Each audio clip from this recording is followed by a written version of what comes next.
আসসালামু আলাইকুম, সবাই কেমন আছেন? আলহামদুলিল্লাহ আমি ভালো আছি।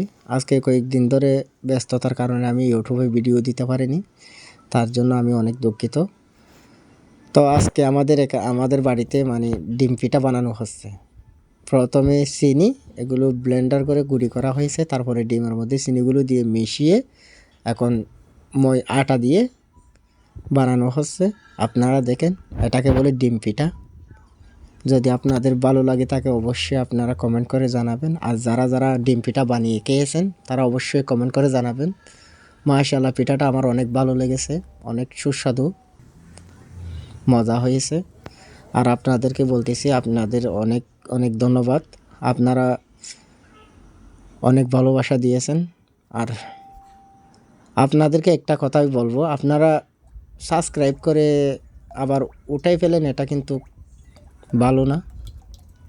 ব্যস্ততার কারণে মানুষ একটু ভিডিও না দেখতেই পারে, আর দেখলেও কমেন্ট করতে পারে না। এখন মানুষের একটু ধৈর্য কম, তাই লম্বা ভিডিও দেওয়ার চেষ্টা করবেন না, যত শর্টকাট ভিডিও দিতে পারেন দেবেন। আগে প্রথম আপনার শর্টকাট ভিডিও দিয়ে ছোটো ছোটো ভিডিও দিয়ে মানুষের সাথে পরিচিত হন, মানুষকে আপনার ভিডিও দেখান, মানুষকে আপনার প্রেমে ফালান, তারপরে তো আপনি লম্বা লম্বা ভিডিও দিলে ওরা দেখবে, পাবলিক দেখবে।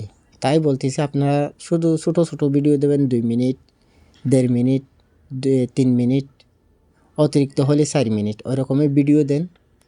এখনকার মানুষের ধৈর্য বেশি কম, তাই আপনারা ওই রকম ভিডিওই দেবেন।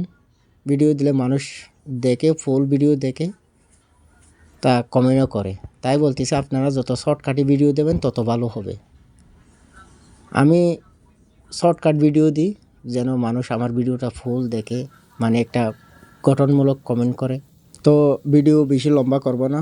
আসসালামু আলাইকুম। পিঠাটা কেমন হয়েছে, বানানোটা কেমন লেগেছে আপনারা অবশ্যই কমেন্ট করে জানাবেন। আর আপনাদের সাথে দেখা হবে অন্য একটা ভিডিওতে। আল্লাহ হাফেজ প্রিয় ভাই ও বোনেরা, আসসালামু আলাইকুম।